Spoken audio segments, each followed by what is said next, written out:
नमस्कार, मैं हूं दीपक मिश्रा और आप देख रहे हैं हमारी खास पेशकश ऐसे हारेगा कोरोना। आपका स्वागत है इस कार्यक्रम में। जी हां, कोरोना की दूसरी लहर ने हमें खूब रुलाया है, लेकिन मध्य प्रदेश की बात करें तो करीब 1 महीने के संघर्ष के बाद यहां अब हालात काबू में आते नजर आ रहे हैं। आखिर वो कौन सी कोशिशें हैं जो अब असर दिखा रही हैं और भविष्य में सतर्कता के साथ हमें कैसे आगे बढ़ना है, आज की इस खास पेशकश में हम इन्हीं बिंदुओं पर चर्चा करेंगे और कुछ खास मेहमानों से भी बातचीत करेंगे। जो पैनल में हमारे साथ मेहमान मौजूद हैं उनसे आपका पहले तारुफ करा देते हैं। गिरीश उपाध्याय जी हमारे साथ मौजूद हैं, वरिष्ठ पत्रकार हैं, और डॉक्टर ललित श्रीवास्तव जी महासचिव यूनाइटेड डॉक्टर फेडरेशन की तरफ से मौजूद हैं, और न्यूज़ हेड शरद द्विवेदी जी भी हमारे साथ मौजूद हैं। आप तीनों का बहुत स्वागत है। चर्चा की कड़ी को आगे बढ़ाएं उसके पहले आपको दिखाते हैं ये खास रिपोर्ट। एमपी अब जीत रहा है, कोरोना काबू में आ रहा है, काम आई सरकार की कोशिशें। बस रखिए थोड़ा और संयम। आखिर 25 दिन की जद्दोजहद के बाद एमपी में वो दिन आया जिसके लिए सब दुआएं मांग रहे थे। पिछले 24 घंटे में प्रदेश में 8,970 कोरोना के नए मामले आए हैं। यह आंकड़ा पिछले 25 दिन में सबसे कम है। एमपी में अब पॉजिटिविटी रेट 14% से भी कम पर आ गया है, जबकि अप्रैल में ये दर 25% के आसपास पहुंच गई थी। यही नहीं, 6 दिन बाद नए मरीजों से ज्यादा लोग स्वस्थ होकर घर लौटे हैं। 11 मई को 10,324 मरीज ठीक होकर घर वापस आए। जाहिर है ये आंकड़े राहत देने वाले हैं। यदि आज से 1 महीने पहले की बात करें तो एकाएक कोरोना ने सुनामी की तरह हमला बोला था। ऑक्सीजन और रेमडेसिविर का इंतजाम करना एक बड़ी चुनौती बन गया था, लेकिन मुख्यमंत्री शिवराज सिंह चौहान की अगुवाई में एमपी सरकार ने संयम न खोते हुए योजनाबद्ध तरीके से काम किया। सबसे पहले जहां से और जैसे भी ऑक्सीजन मिल सकती थी बुलाई गई। आप सबके सहयोग के कारण, कोरोना कर्फ्यू का कड़ाई से पालन करने के कारण अब प्रदेश में कोरोना महामारी धीरे धीरे नियंत्रण में आ रही है। पॉजिटिव केस की संख्या लगातार कम होती जा रही है। अब हम 4 अंकों में आ गए हैं और संक्रमितों की संख्या की दृष्टि से अब बड़े राज्य जो 15-16 है उसमें हम 15वें नंबर पे हैं। पॉजिटिविटी रेट लगातार घट रहा है। रेमडेसिविर और दूसरी दवाओं के इंतजाम के लिए भी पुख्ता तरीके से काम किया गया और 4-5 दिन में ही हालात सुधरने लगे और अब ये काबू में आ चुके हैं। एमपी सरकार ने किल कोरोना अभियान के तहत ग्रामीण क्षेत्रों में भी तेजी से काम किया है, जिसके चलते संक्रमण को नियंत्रण में रखने में सफलता मिल रही है। किल कोरोना अभियान चल रहा है, जिसमें घर घर हमारे जो सरकारी अमला काम कर रहा है, हमारा बड़ी मेहनत से आपके घर दस्तक दे रहा है। उनके साथ राजनीतिक सामाजिक कार्यकर्ता भी निकल रहे हैं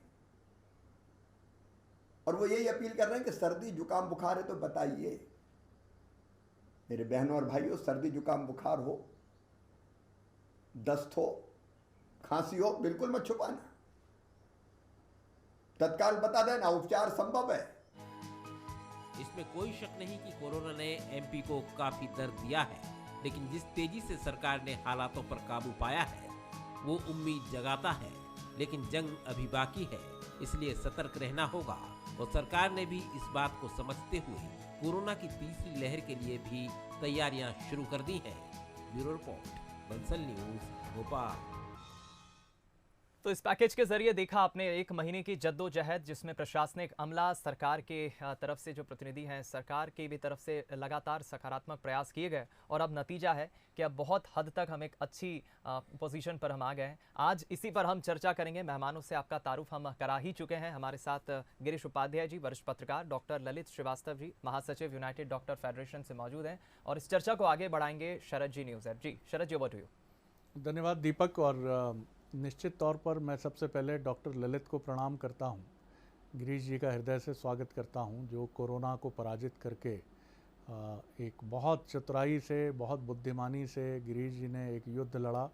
परिवार के साथ, और उसमें विजयी होकर न सिर्फ निकले बल्कि बहुत ही सहज और सरल भाषा में उन्होंने अपनी उस आत्मकथात्मक कहानी को सोशल मीडिया के ज़रिए हम सब के साथ साझा किया, जो बहुत मूल्यवान दस्तावेज़ है। मैंने उसे कई प्लेटफॉर्म पर साझा किया है। डॉक्टर ललित को मैं इसलिए प्रणाम करूंगा कि ये जंग हम चिकित्सकों के बूते ही जीतने जा रहे हैं, और इसके पहले भी हम उन्हीं के बूते और पैरामेडिक्स के ज़रिए हमने ये लड़ाई जीती।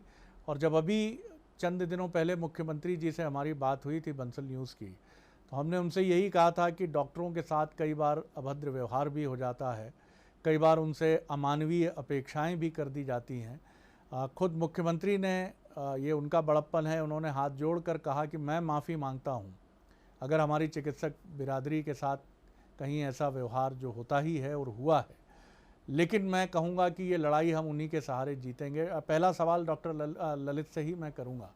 डॉक्टर साहब, बहुत उच्च मनोबल के साथ वो योद्धा जो आपकी फ्रेटर्निटी से आते हैं ये युद्ध लड़ रहे हैं, किस तरह से आप देखते हैं मध्य प्रदेश में आंकड़े अब नीचे आना शुरू हो गए हैं, और निश्चित तौर पर मुख्यमंत्री जी जिस तरह से जुटे हैं वो उनकी कोशिशें भी रंग ला रही हैं, और सबसे बड़ा जो इस सफलता का श्रेय है वो आप लोगों के सर जाता है। जी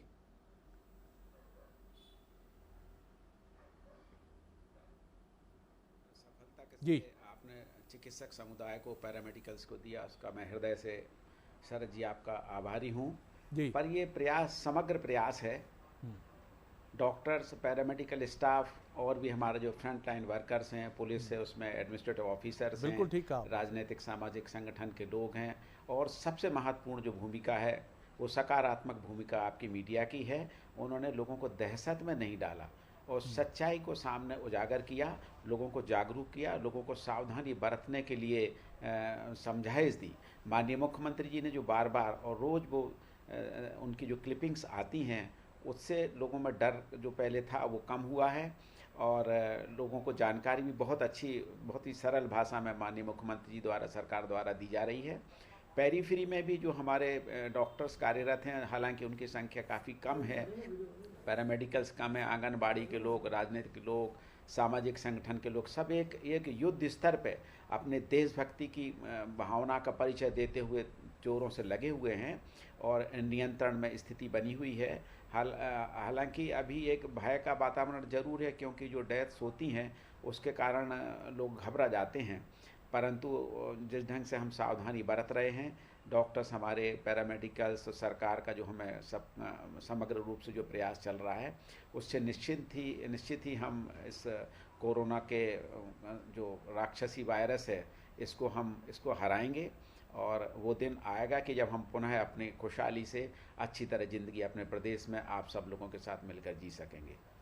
सर, कितना अच्छा लगता है इन शब्दों को सुनना, और वो भी एक चिकित्सक के मुख से इन बातों को सुनना कि फिर सुबह गुनगुनाएगी, मुस्कुराएगी, फिर हम बड़े तालाब के किनारे मनोरम्य वातावरण में अच्छे अपने परिवार के साथ जाकर एक अच्छी गुनगुनी सुबह का आनंद ले सकेंगे छुट्टी के दिन का। गिरीश जी, मैं आपकी तरफ आता हूँ। आप रिसेंटली ही सपरिवार कोरोना को आपने बहुत युक्तिपूर्वक और बहुत बुद्धिमता से और बहुत अच्छे चिकित्सकीय परामर्श के साथ आपने पीछे छोड़ा है। किस तरह अब आप देखते हैं कि एक समय था कि ऐसा लग रहा था कि अब क्या अगला व्यक्ति कोरोना का पीड़ित या संक्रमित मैं होने जा रहा हूँ, कुछ इसी तरह का भाव हम लोग भी लेकर हर दिन ऑफिस आते रहे हैं। अब जब ये आंकड़े देखते हैं कि 25 से संक्रमण दर 15 से नीचे जा रही है, तो ये ज़रूर लगता है कि ये जो कर्फ्यू है ये भी असर दिखा रहा है, लोगों के व्यवहार में भी परिवर्तन हुआ है। हालांकि मैं अभी भी कहूँगा कुछ परिवर्तन हुआ है। आप किस तरह देखते हैं इन आंकड़ों को जो हमें अब आश्वस्ति हमारे मन में भर रहे हैं? किस तरह, क्या रिएक्शन है सर आपका?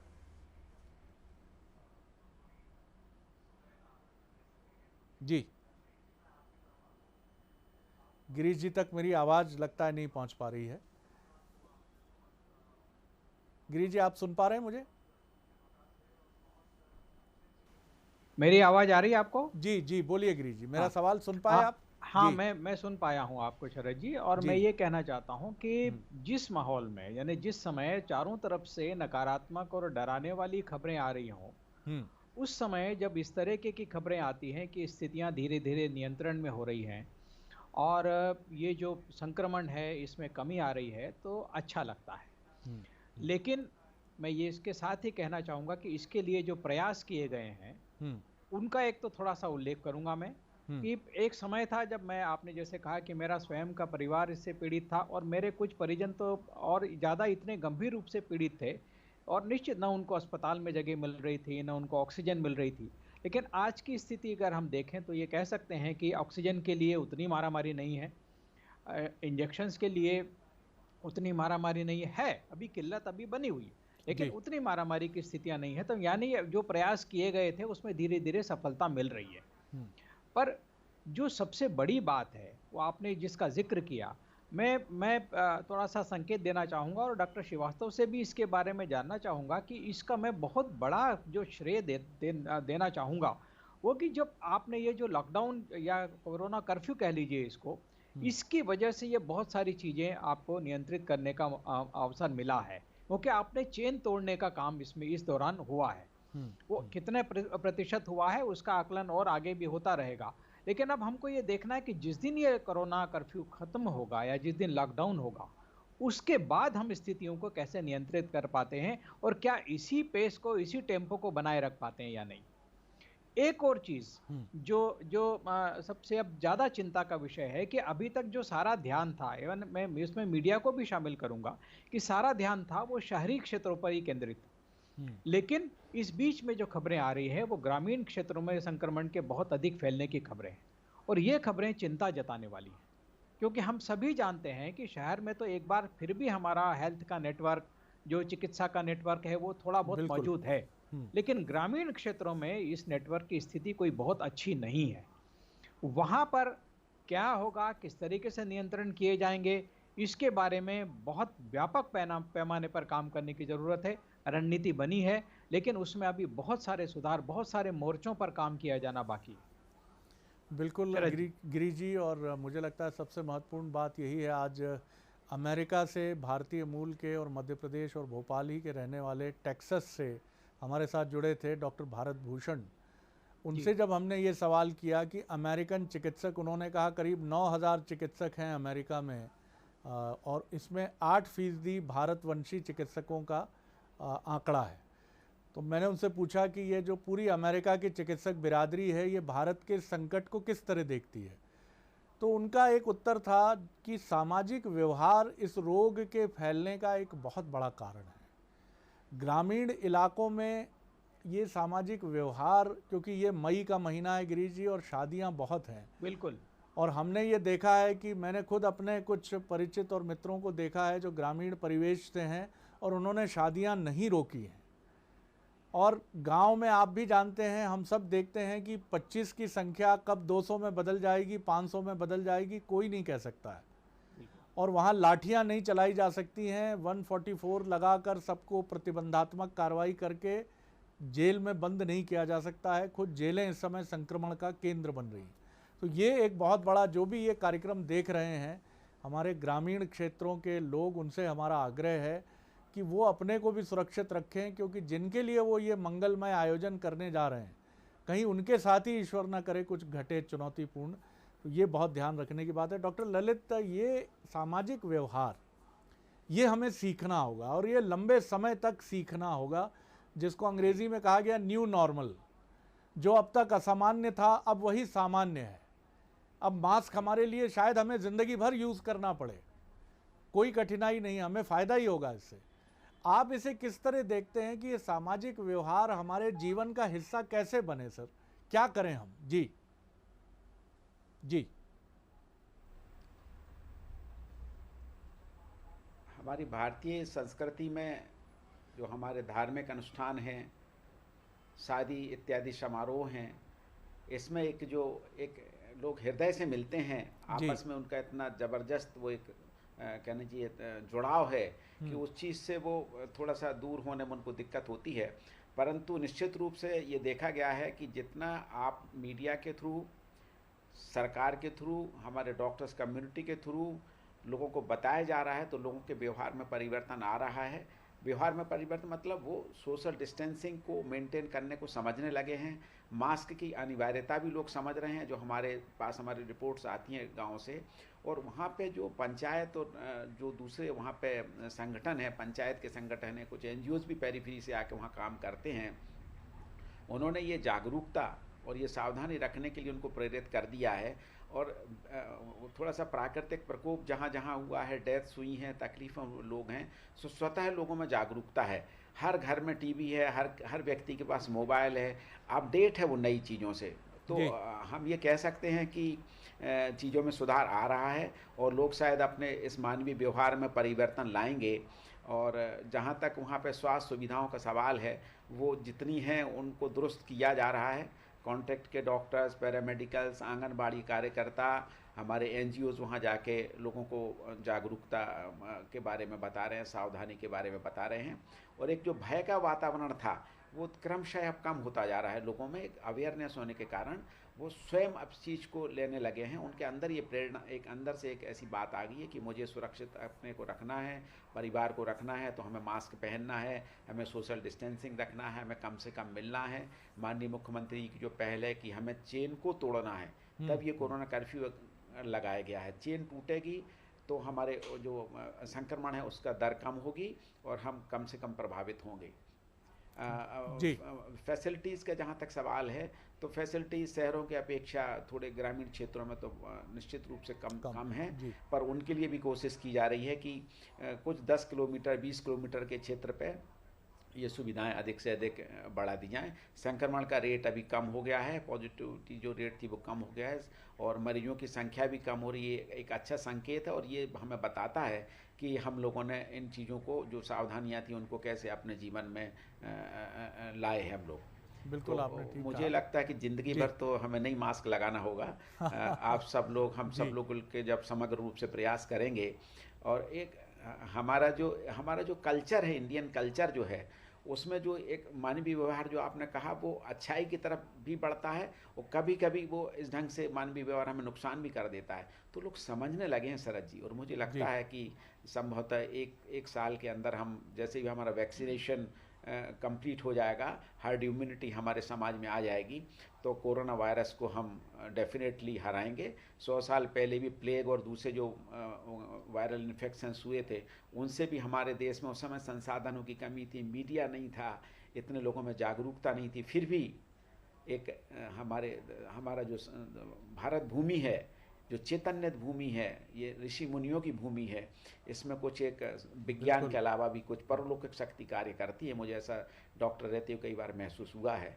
तो डेफिनेटली हम इस कोरोना रूपी राक्षस से जीतेंगे और अपने देश को, अपने समाज को, अपने परिवार को और अपने ग्रामीण क्षेत्रों को, शहरी क्षेत्रों को खुशहाल बनाने में संभव हो सके। बिल्कुल बिल्कुल। गिरीश जी, मैं आपकी तरफ आ रहा हूँ।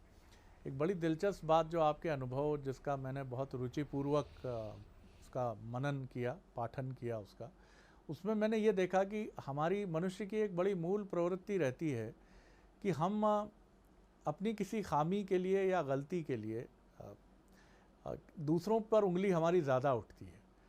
और जब हम चिकित्सक के पास जाते हैं, हॉस्पिटल जाते हैं और किसी प्रिय व्यक्ति को अपने परिवार के या तो खो देते हैं, ईश्वर ना करे ऐसा हो, या फिर खोने जैसी स्थिति में उस प्रियजन का प्रवेश होता है, तब हमारा ये पैनिक मोड और बढ़ जाता है। शायद उस समय हम अपनी गलती को ये रियलाइज़ नहीं करते, जो हो भी सकती है, कई बार नहीं भी होती है, कि हमारा रिएक्शन टाइम विलंबित था, हमने काफ़ी समय ज़ाया कर दिया घर पर उपचार में, हमने जो प्रिकॉशंस लेने थे वो नहीं लिए। जैसे आपने लिखा कि आपकी श्रीमती जी और बिटिया वो पॉजिटिव थे, लेकिन आप नेगेटिव आए पहली बार में, लेकिन आपने मेडिकेशन शुरू कर दिया था और उसका परिणाम ये था कि एट पार आप शायद बल्कि कुछ पहले ही स्वस्थ हो गए और बाकी सदस्य भी आगे पीछे स्वस्थ हुए। इस पर आप क्या कहेंगे?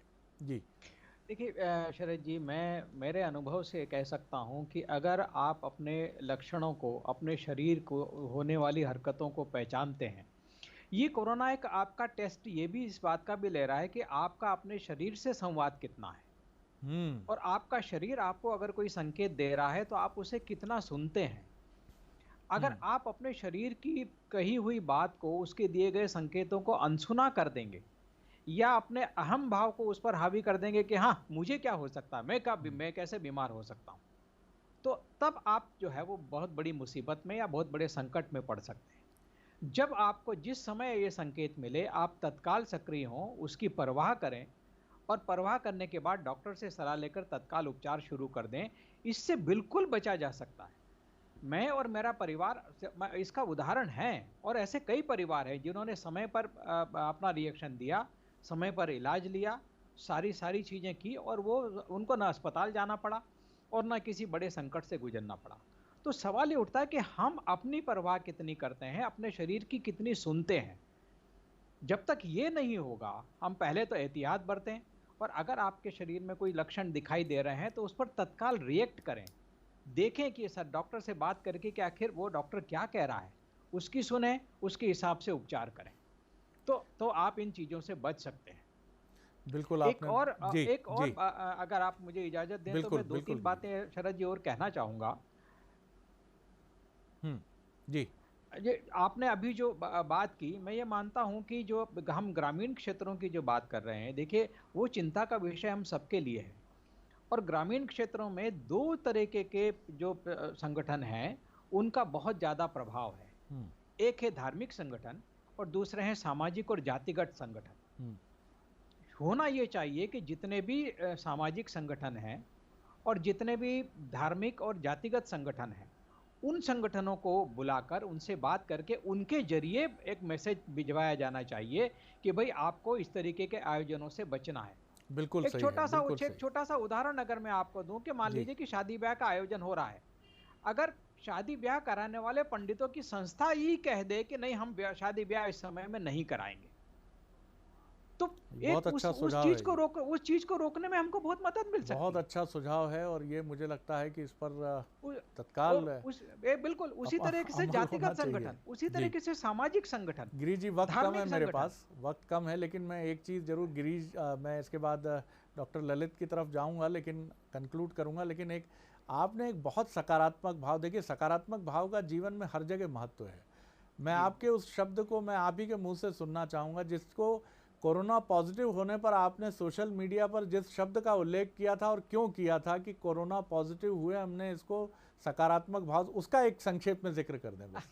हाँ, मैंने जब हम पॉजिटिव हुए थे तब मैंने अपने सोशल मीडिया पर पोस्ट डाला था कि हमारे पूरे परिवार ने पॉजिटिव होकर कोरोना का मान रख लिया है, सो आप सब सूचित हो। तो मान रखने से मेरा आशय ये था कि हमने उसकी परवाह कर ली है।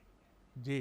लेकिन उसकी परवाह हमने डर के नहीं की जी, हमने वो सकारात्मक तरीके से उसको लिया और कहा कि नहीं हो गया है और अब हम इसका इलाज करा रहे हैं। तो आपने बीमारी का कॉग्निजेंस लिया, उसका नोटिस लिया। जब आप नोटिस नहीं लेंगे तब जब आप उसको इग्नोर करेंगे तब आप बहुत बड़ी मुसीबत में फंसेंगे। सर कमाल है सर ये, और मुझे संस्कृत का एक श्लोक याद आता है जिसका भावार्थ ये है कि शरीर रोगों का मंदिर है। अब जिस शरीर को रोगों का मंदिर कहा गया, वहां मान रखना किसी रोग का, यानी उसका ध्यान रखना, उसका लिहाज करना, उसकी पूरी आवभगत इस तरह से करना कि अच्छी से अच्छी चिकित्सा पद्धति और औषधियों से हम उसका मान रखें, यही मतलब है। बहुत गजब किया सर। उसको औषधियों का नाश्ता करा दें, औषधियों का नाश्ता करा दें, बढ़िया डिनर लंच कराएं आप अच्छे मेडिसिन से। सर बहुत अच्छी बात है। ललित जी, मैं कंक्लूड कर रहा हूँ। मुख्यमंत्री जी जिस तरह से सामने आए हैं, एक अच्छी पहल है। जिस तरह से वो लगातार बात करते रहे कोरोना काल में, मुझे लगा है कि निरंतर उन्होंने अलग अलग विषयों पर, शहर ग्रामीण पर लगातार बात की, बहुत अच्छी बात है। चिकित्सकों की और क्या आप देखते हैं कि आपको लगता है कि उनको कुछ और व्यवस्थाएं और सहूलियतें और कुछ सपोर्ट सिस्टम ऐसा मिले हर लिहाज से, औषधि चिकित्सा उपकरणों के साथ? सबसे महत्वपूर्ण है कि उनके काम का रेखांकन समाज भी करे, तंत्र भी करे, सरकार भी करे, जिससे हमारे ये हीरो और ऊर्जा के साथ ये जंग तो हम जीतेंगे ही और आगे बढ़ सकें। सर जी। सर आपके इतने सुंदर शब्द जो हैं उससे ही हम सब लोगों की हौसला अफजाई होती है। वाह। आपने हमें हीरो कहा, सरकार हमें, मुख्यमंत्री जी और सरकार हमें मान्यता दे रही है। हमारे छोटी मोटी गलतियों को अनदेखा भी करते हैं। चिकित्सकों का बहुत मूल्यवान सपोर्ट रहा है, बहुत महत्वपूर्ण सपोर्ट रहा है और ये भूमिका इसी तरह से आगे बढ़े। इसके लिए ये भी बहुत ज़रूरी है कि तंत्र, समाज और हम सब मिलकर अपने चिकित्सकों की इस योग्यता को बहुत रेखांकित करें और आगे बढ़ते रहें इसको लेकर। मुझे लगता है कि अभी हमारे साथ कनेक्ट नहीं हो पाए हैं। चलिए, मैं धन्यवाद करता हूं क्योंकि समय की एक सीमा है, इसको आगे नहीं बढ़ा पाएंगे अब हम। बहुत धन्यवाद ललित जी, आपके मंतव्य को हम समझते हैं कि लोगों ने उस योग्यता को, आपकी क्षमताओं को चिकित्सकों की समझा है, परखा है और आगे बढ़े हैं। बहुत धन्यवाद गिरीश जी। और मैं लौटता हूं दीपक आपकी तरफ। चलिए, आपका भी बहुत शुक्रिया शरद जी, एक बहुत सकारात्मक बातचीत रही है। और एक बार पुनः मैं धन्यवाद करूंगा गिरीश उपाध्याय जी और डॉक्टर ललित श्रीवास्तव जी को। एक बार पुनः हम कोशिश करेंगे आपको जोड़ें और इन सकारात्मक पहलुओं पर चर्चा करें। इस खास पेशकश में इतना ही, दीजिए इजाजत, नमस्कार।